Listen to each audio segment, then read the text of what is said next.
लिया है। आज हम जो बात करने जा रहे हैं वो करने जा रहे हैं बिहार बोर्ड के सब्जेक्टिव वायरल क्वेश्चन के रिगार्डिंग, जिनकी एग्ज़ाम में आने की जो पॉसिबिलिटी है वो कहीं ज़्यादा है। मेरे भाई, अगर आपका भी 8 तारीख को एग्ज़ाम है इंटर का, तो आप जो है इन क्वेश्चन को प्रिपेयर कर सकते हैं। इससे प्रीवियस में ऑलरेडी 3 पार्ट बना चुका हूँ, जिसमें मैं बाकी के शॉर्ट क्वेश्चन जो है बता चुका हूँ। अगर आपने वो वीडियो नहीं देखी है, उन क्वेश्चन को प्रिपेयर नहीं किया है, तो पहले आप जो है उन क्वेश्चन को प्रिपेयर कर लीजिए, क्योंकि उन क्वेश्चन के आने की जो पॉसिबिलिटी है वो भी कहीं ज़्यादा है। अब हम बात करने वाले हैं अगले क्वेश्चन के रिगार्डिंग। क्वेश्चन नंबर 55 है, कहता है कि प्रति इकाई कर लगाने पर फर्म का जो पूर्ति वक्र है वो किस ओर शिफ्ट होगा। तो टैक्स लगने से कॉस्टिंग जो है वो बढ़ जाती है, जिससे लाभ कम हो जाता है। तो इससे जो पूर्ति वक्र है आपका, जिससे भी पूर्ति कम होगी उससे आपका पूर्ति वक्र बाईं ओर जो है शिफ्ट हो जाएगा, और जिससे भी क्या कहते हैं आपका लाभ बढ़ेगा उससे आपका दाईं ओर शिफ्ट हो जाता है। पूर्ण प्रतियोगिता बाजार में संतुलन की स्थिति को कर दिए, तो जहाँ पे मांग वक्र और पूर्ति वक्र जहाँ पे आपस में बराबर होते हैं, वहीं पूर्ण प्रतियोगिता के अंदर इक्विलिब्रियम जो है वो इस्टेब्लिश हो जाता है।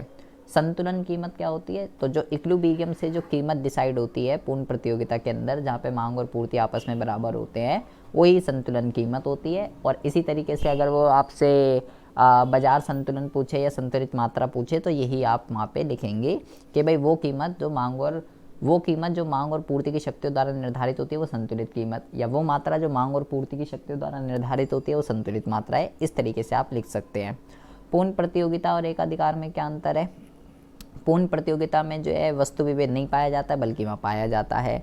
पूर्ण प्रतियोगिता में उपभोक्ताओं को पूर्ण ज्ञान होता है, लेकिन वहाँ पे नहीं होता है। पूर्ण प्रतियोगिता में पूर्ण गतिशीलता पाई जाती है, लेकिन वहाँ पे नहीं पाई जाती है। एक फर्म की अधिकतम लाभ की शर्त, ये मैं आपको पहले भी बता चुका हूँ, जहाँ पे M R is equal to M C होता है, और उसके बाद M C curve M R curve को जो है ऊपर से नीचे से कट करना चाहिए, वो जो है इसके संतुलन की शर्त होती है। ठीक है जी। पूर्ति का नियम क्या कहता है कि अन्य सभी बातें सामान्य रहने पर कीमत और पूर्ति में सीधा संबंध होता है। कीमत बढ़ने पर पूर्ति बढ़ती है, कीमत घटने पर पूर्ति घटती है। अब पूर्ति का नियम तो ये बता देता है, लेकिन पूर्ति की लोच क्या बताती है कि पूर्ति कितनी बढ़ी और कितनी घटी, वो केवल ये बताता है बढ़ेगी या घटेगी। ठीक है, लेकिन कितनी बढ़ी और कितनी घटी उसको जो मेजरमेंट करता है वो पूर्ति की लोच है। ठीक है जी। पूर्ण प्रतियोगिता और एकाधिकार में क्या अंतर है? उसमें पूर्ण प्रतियोगिता में ए आर एम आर बराबर होते हैं, उसमें ए आर ग्रेटर देन होता है एम आर में। पूर्ण प्रतियोगिता के अंदर ए आर और एम सी भी बराबर होते हैं, जबकि उसमें ऐसा होता है। कोई भी दो अंतर लिख सकते हैं, क्योंकि उसने 2 ही अंतर पूछे हैं। 2 मार्क्स में अगर आ गया। बाजार मूल्य क्या होता है? मार्केट प्राइस, जिस प्राइस पे वस्तुएं और सेवाएं बाजार में बिकने के लिए आती हैं, वो जो है मार्केट प्राइस कहलाता है। इसी तरीके से फैक्टर कॉस्ट भी वो आपसे पूछ सकता है। पूर्ण प्रतियोगिता में फर्म का मांग वक्र कैसा होता है? तो जब जैसे आप ये देख रहे हैं, ए आर और एम आर वक्र एक्स अक्ष के समांतर होता है, और जो ए आर वक्र होता है वही आपका जो है वही आपका मांग वक्र होता है। तो यही इसका मांग वक्र है, एक्स अक्ष के समांतर। पूर्ण प्रतियोगिता बाजार क्या है? एक ऐसा बाजार जहाँ पे क्रेता और विक्रेताओं की संख्या अनगिनत होती है। ठीक है, और कोई भी क्रेता या विक्रेता वस्तु की कीमत को प्रभावित नहीं कर सकता है, वो पूर्ण प्रतियोगिता बाजार होता है। एकाधिकार बाजार एक ऐसा बाजार होता है जिसमें केवल एक विक्रेता होता है, जबकि क्रेता जो है वो अनेक होते हैं, और वस्तु का कोई भी निकट स्थानापन्न नहीं होता। जो ये वस्तु बना रहा है वही उपभोक्ताओं को खरीदनी पड़ती है। एक अधिकारी की बात करें तो यहाँ भी क्रेता विक्रेता अत्यधिक होते हैं, लेकिन इतने नहीं होते जितने पूर्ण प्रतियोगिता के अंदर पाए जाते हैं। और इस बाजार के अंदर वस्तु विभेदन जो है वो पाया जाता है। ठीक है, मतलब कि कंज्यूमर जो है वो डिफ्रेंशिएट कर सकता है प्रोडक्ट में, जबकि पूर्ण प्रतियोगिता के अंदर नहीं कर सकता। मोनोपोली के फीचर की बात करें, एक उत्पादक होता है, वस्तु का निकट स्थानापन्न नहीं होता, कोई नई फर्म मार्केट के अंदर नहीं आ सकती है। ठीक है, खुद ही कीमत निर्धारक होता है, और मूल्य विभेदन जो है वो करता है, अलग अलग उपभोक्ताओं से अलग अलग पैसे चार्ज करता है। व्यावसायिक बैंक की विशेषताएं बताइए। तो कमर्शियल बैंक जो है वो मुद्रा में लेन देन करती है, इसका ऑब्जेक्ट जो है वो लाभ अर्जित करना होता है।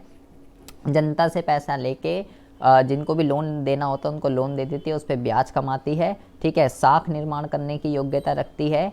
और ये जो है व्यावसायिक बैंक एक ऐसी वित्तीय संस्था है जिसकी प्रकृति पूर्णतः व्यावसायिक होती है, प्रॉपर बिजनेस की वो है। और मांग जमा जो है व्यावसायिक संस्था के रूप में जो है मांग जमा पैदा करती है, और ये जमाएं विनिमय के माध्यम के रूप में प्रयोग की जाती है। मध्यवर्ती वस्तुओं के 2 उदाहरण दीजिए। कपास, गन्ना, मैदा, ये सारी की सारी चीज़ें। मूल्यह्रास क्या है? जब हम फिक्स एसेट्स को यूज़ करते हैं, ये बेटा बहुत इंपॉर्टेंट है, कई बार पूछा जाता है। जब हम फिक्स एसेट्स को यूज़ करते हैं तो उसको यूज़ करने की वजह से यूज़ करने की वजह से क्या होता है, उसको यूज़ करने की वजह से वक्त बीत जाने के कारण सामान्य टूट फूट हो गया, प्रत्याशित प्रचलन हो गया, उसकी वजह से जो फिक्स एसेट की वैल्यू में कमी आती है उसको मूल्यह्रास कहते हैं। राष्ट्रीय आय गणना में निवन निवेश को परिभाषित, शुद्ध निवेश जो है वो क्या होता है, ठीक है। शुद्ध निवेश ऐसा निवेश होता है जिसमें ये कह सकते हैं मूल्यह्रास शामिल नहीं होता, और सकल निवेश में मूल्यह्रास जो है वो शामिल होता है, ठीक है। ये आपको ध्यान रखना है। मुद्रा के लेखे की इकाई से आप क्या समझते हैं, बहुत ही ज़्यादा इंपॉर्टेंट है ये, ठीक है। ये कई बार एग्जाम में पूछा जाता है।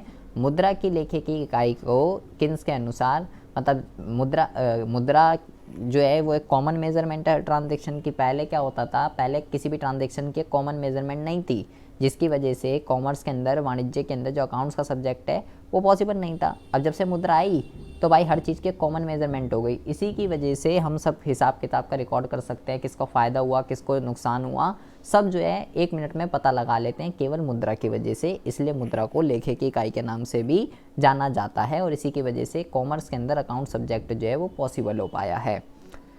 अर्थव्यवस्था में स्फीति का मतलब क्या होता है, इन्फ्लेशन। इन्फ्लेशन का मतलब होता है वस्तुओं और सेवाओं की कीमतों का बढ़ना, ठीक है। जब अर्थव्यवस्था में मूल्य के स्तर में वृद्धि होती है तो उसको मुद्रास्फीति या इन्फ्लेशन कहते हैं। मुद्रा के प्राथमिक कार्य क्या है, विनिमय का माध्यम, कि भले ही एक व्यक्ति गेहूं के बदले में चावल लेने के लिए तैयार है या नहीं है, लेकिन वो गेहूं के बदले में मुद्रा लेने के लिए हमेशा तैयार रहता है। तो विनिमय का माध्यम इसका सबसे पहला काम है, ठीक है। और दूसरा जो काम है इसका, यहाँ पे आप देख सकते हैं कि भाई मुद्रा के इन कार्यों को मौलिक या आवश्यक, विनिमय का माध्यम है सबसे पहला, मूल्य का मापक, ठीक है। कि आज हर चीज़ की एक कॉमन मेजरमेंट है, हर चीज़ को आप मुद्रा के टर्म में माप सकते हो। 30 रुपये लीटर दूध है, 50 रुपये किलो चावल है, 40 रुपये मीटर कपड़ा है, हर चीज़ आज मनी की टर्म में है। और मुद्रा के डायनामिक फंक्शन जो हैं वो क्या होते हैं, तो मुद्रा के कार्य जिसमें अर्थव्यवस्था में आर्थिक गतिविधियां सक्रिय रूप से प्रचलित होती हैं वो मुद्रा के गत्यात्मक कार्य कहलाते हैं। मुद्रा के जितने भी कार्य होते हैं उसको 2 जगह बांट दिया जाता है, ठीक है। तो जो प्राथमिक और द्वितीयक कार्य होते हैं उनको कुछ और कहते हैं, ठीक है। और जो बाकी के जो कार्य जिससे अर्थव्यवस्था के अंदर गति आती है वो जो है वो डायनामिक वाले कहलाते हैं। यहाँ पे सब लिख दिया है। और किसने बांटा था ये भी आपको ध्यान रखना है, ठीक है। मुझे कमेंट बॉक्स में कमेंट करके ज़रूर बताइएगा कि वो कौन से अर्थशास्त्री हैं जिन्होंने मुद्रा के कार्य को इन 2 उसमें बांट दिया है। बाकी पूछता है स्टैंडर्ड और टोकन कॉइन में क्या डिफरेंस होता है, प्रमाणिक और प्रतीक मुद्रा में क्या अंतर होता है। प्रमाणिक मुद्रा जो है देश का प्रधान सिक्का होता है, जबकि प्रतीक मुद्रा प्रमाणिक द्रव्य का सहायक, मतलब कि ये कह रहा है, देखिए प्रमाणिक सिक्के जो होते हैं उसमें प्रिंट वैल्यू मेटल वैल्यू दोनों बराबर होती है, ठीक है। मतलब कि अगर कोई 5 रुपये का सिक्का है तो उस पर 5 रुपये प्रिंट हुए हैं, उसमें मेटल भी कितने का लगा हुआ है, 5 रुपये का। लेकिन जो टोकन कॉइन होते हैं अगर 5 रुपये प्रिंट हुए हैं तो उसमें मेटल कितने का लगा हुआ है, 3 या 4 रुपये का, ठीक है। जो प्रमाणिक होते हैं वो असीमित विधिग्रह होते हैं, लेकिन वो जो होते हैं वो सीमित। असीमित का मतलब अनलिमिटेड एक्सेप्टेबल है और कोई लिमिट नहीं है, कोई बाउंडेशन नहीं है। प्रतीक में बाउंडेशन होती है। प्रमाणिक मुद्रा का अंकित मूल्य वास्तविक मूल्य के बराबर होता है, जो मैंने अभी आपको बताया, और उसमें कम होता है, ठीक है। मतलब कि अगर 5 रुपये छपे हुए हैं तो मेटल कितना लिखेगा उसमें से, 3 या 4 रुपये का। प्रमाणिक मुद्रा का स्वतंत्र ढलाई होती है लेकिन उसमें नहीं होती है। प्रमाणिक मुद्रा शुद्ध धातु का बना होता है जबकि वो नहीं बना होता है, ठीक है। न्यून मांग और अतिरिक्त मांग का मतलब क्या होता है, न्यून मांग का मतलब है मांग कम है, और अतिरिक्त मांग का मतलब होता है मांग ज़्यादा है, ठीक है। जब संपूर्ण मांग समग्र पूर्ति से कम रह जाती है तो वो न्यून मांग, और जब ज़्यादा हो जाती है तो वो अधिमांग कहलाती है। न्यून मांग क्यों होती है, सिंपल सी बात है, जब लोग उपभोग करना कम कर दे, निवेश करना कम कर दे, सरकार अपना खर्चा कम कर दे, निर्यातों में कमी हो जाए तो न्यून मांग होती है। और जस्ट इसका उल्टा अधिमांग का भी पूछ सकता है कि अधिमांग क्यों होती है, इसका उल्टा कर देंगे तो अधिमांग का भी पूछ सकता है। निर्यातों में वृद्धि, बचतों में कमी, जहाँ वृद्धि लिखी है वहाँ कमी कर दो, जहाँ कमी लिखी है वहाँ वृद्धि कर दो। तो अगर आपसे अधिमांग के रीज़न पूछता है तो अधिमांग के भी आप रीज़न लिख सकते हो। इंपॉर्टेंट है एग्जाम के पॉइंट ऑफ व्यू से न्यून मांग, अधिमांग वगैरह, ठीक है। तो ये आपके यहाँ पे क्वेश्चन हो चुके हैं, इनको आप जो है प्रिपेयर कर सकते हैं। आई होप आपको जो है बहुत ही अच्छे से समझ में आ गए होंगे, ठीक है जी। तो ये हो गए आपके पार्ट 4 मैंने इसका बना दिया। अब एक पार्ट और बचा, उसमें आपके टोटल 80 क्वेश्चन तो हो ही गए हैं, बाकी 100 क्वेश्चन मैं आपको बताऊंगा, इनको बहुत ही अच्छे से प्रिपेयर कर लेना है। MCQ क्वेश्चन जो है वो ऑलरेडी मैं आपको बता चुका हूँ कैसे पढ़ने, कहाँ से पढ़ने चैप्टर वाइज, तो उसको आप जो है बहुत ही अच्छे से पढ़ लीजिएगा। मिलते हैं आपसे नेक्स्ट वीडियो में ऐसे इंटरेस्टिंग टॉपिक के साथ।